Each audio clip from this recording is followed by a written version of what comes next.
might not quite remember who Sandra Dee is. If that's so, that means you're about under 12 years of age. Take a look at this. It's not the same down by the sea since the Gidget came to Waikiki. She was Hollywood's teen queen in the 1950s, playing the role of Gidget in everyone's favorite beach movie.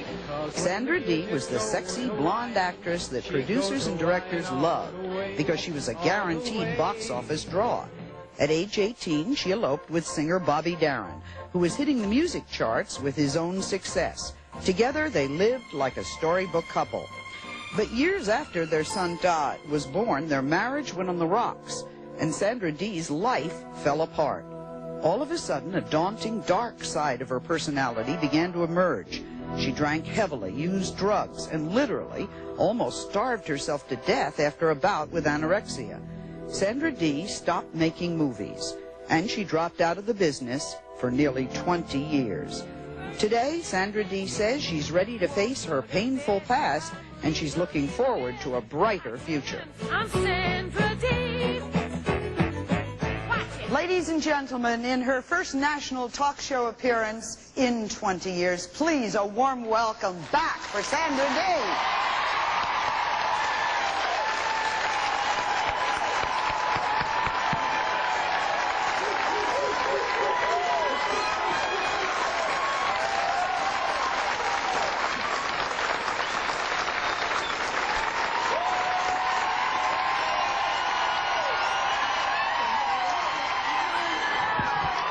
Courage to me.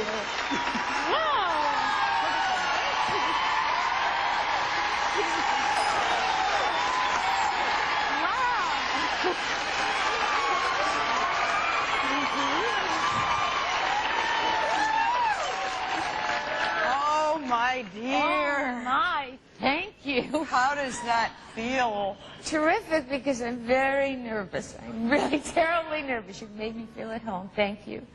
They... Wow. They love you, and you deserve it, right? Hey, I can understand how you feel. Sandra, the public hasn't seen you in over 20 years. Right. What would make you, why not just stay away and do what you're going to do? Why come out and talk to people now? Why now? If I didn't come out and talk to people now, I don't think I would be here. Seriously, I would be dead. It's the only way to put it. Basically, when my mom died, what happened was I gave up living. I mean, I didn't contemplate suicide. I didn't do anything that drastic. But I simply gave up, and I turned. I was an alcoholic before that. But I turned to the bottle then so badly that I was at death's door. And my son, bless his heart, came in with a blanket, took me to an emergency hospital, and saved my life. And when I was in the hospital, I realized, I want to live. I mean, it's not that I wanted to die. It was that I just thought, my life is over. You know, my mom, I mean, I knew my son would be all right. Because he's, knock on wood, he's a healthy young man, you know, with a good head. And I just felt useless. I know how to do nothing. I didn't know how to shop. I didn't know how to sign a check. And I was like a prisoner in this apartment. And then I made it my prison. I didn't come out for months at a time. And that's a horrible, that's no way, that is not living. That is simply not living. There are people who hear you say, I don't know how to shop, I don't know how to write a check, but you know, they weren't around. And maybe they don't understand a lot about that era, too. Take me back to the little girl. She comes from Bayonne, New Jersey. New Jersey. New Jersey. Yeah, from Bayonne. And she was a very pretty little girl, but nothing unusual? No, I was just a cute little girl, and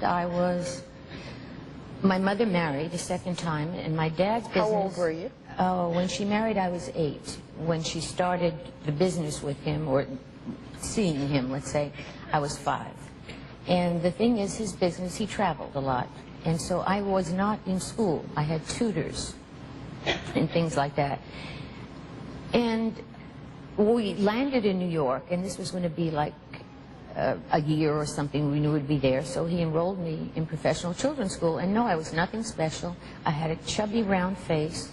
So I couldn't really, you know, I mean, I couldn't see myself as a model. But I went with all the other young kids, you know, and they would have calls. And I asked my dad, I said, I have nothing after school. My mom worked with my dad. I would come home, and I lived in a hotel, and this was it. And it wasn't allowed on the street, so I said, couldn't I just go on a few calls or whatever? And my dad said, no working. And I said, well, at least to make friends. And I went on a Girl Scout thing, and I didn't get the part of modeling the runway, but I did get a segment called Cooking with Judy. Yeah, that was on a cover each month. And of course my face was on the cover, and this was my downfall to anorexia, because I looked fat and chubby, and it just, you know, and this is what they wanted, like Miss Health. But anyway, I started modeling that way, and not because I was pretty, but I was just a cute dumpling, you know, that stuck with me. So you were 10 years old and you were a model? 8. 8 years old. 8 years old. Go back with the father-in-law, because this will be very hard for you to talk about, but we have a problem in America about this. Yes, we do. Is it going to hurt to talk about it? No, it's good to talk about it. It's hard to talk about it.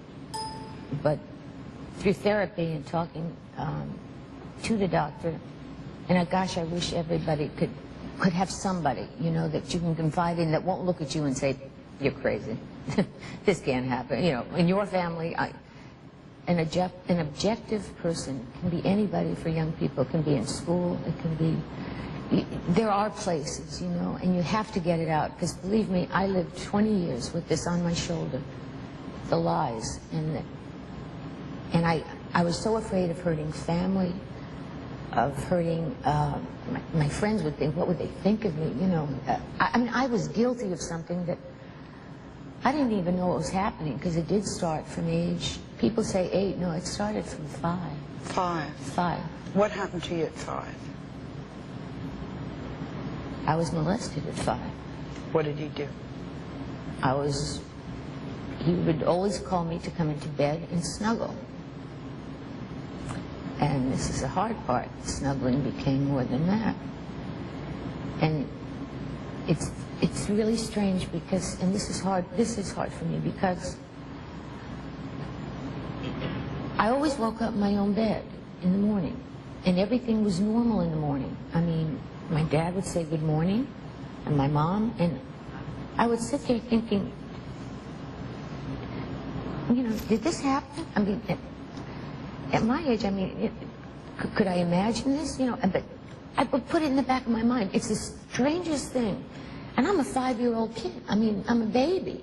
And I am sleeping between my mother and my father, including their honeymoon. You slept in their bed? In the middle, in their bed.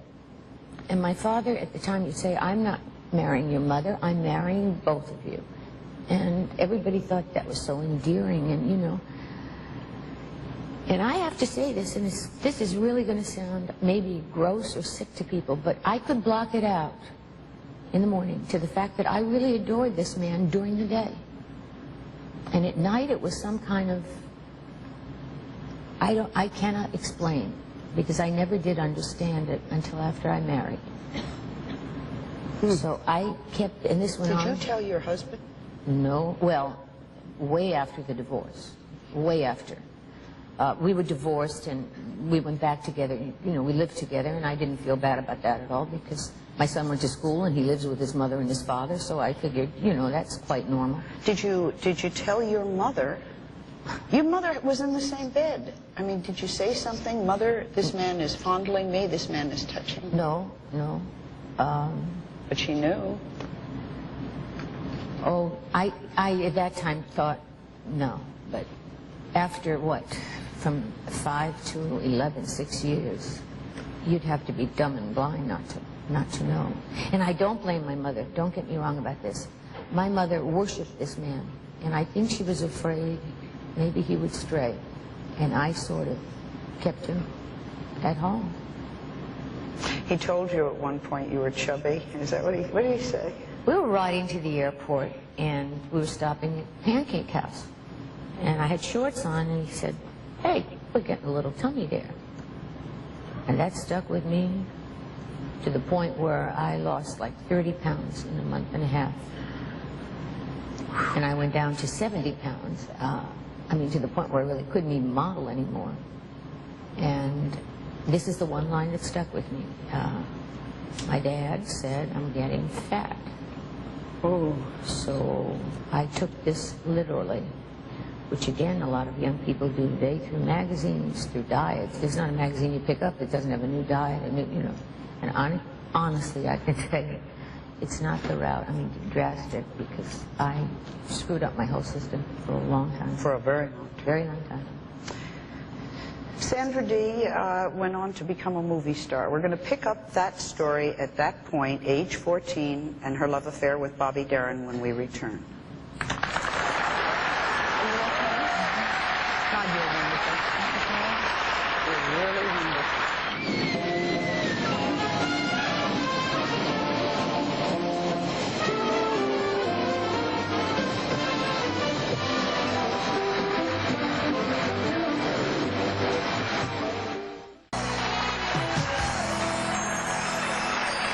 When Sandra Dee was talking about the fact that she couldn't live in the real world, there were people who signed the checks and did everything.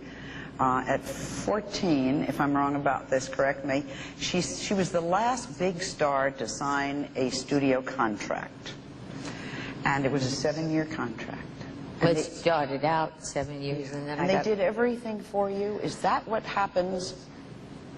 They did everything. I mean, I never had to...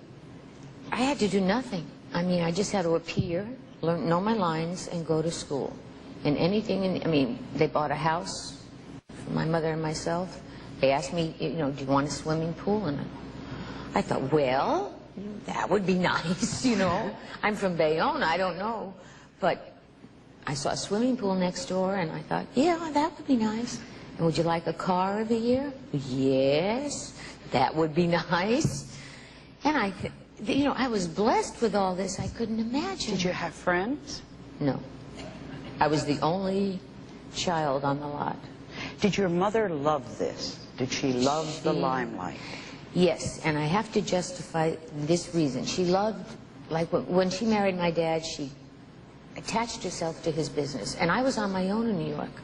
I mean, at 8, 9, and 10, I was going on subways, modeling till 11 at night. I mean, they trusted me. I came home. In other words, I was fine. No one was doting over me. But when my dad died, she lost this hold that she had on him, and it became on me. And then when we came out here, we discovered that you have to be on the set if you're a minor with your guardian. So my mother could go nowhere but on the set, and she adored it. She would sit with the crew. She would eat donuts. She would do everything for me. I mean, and there were people to do it, and I was almost sometimes embarrassed that my mother would be running up with a Kleenex. You know, she was my mother. And I'd say, I need a Kleenex. And I was embarrassed that she would be up to do that. You know, it's almost like she was the maid. Anyway, I understand. It was hard, and I couldn't hurt her feelings. I couldn't, because I needed to run the set. I couldn't work. And she gloried in this. She really did. This was... Did you date? No, never. Bobby Darin, first date. That was your first date, and you married him? And I married him. And I'm going to tell you one even better.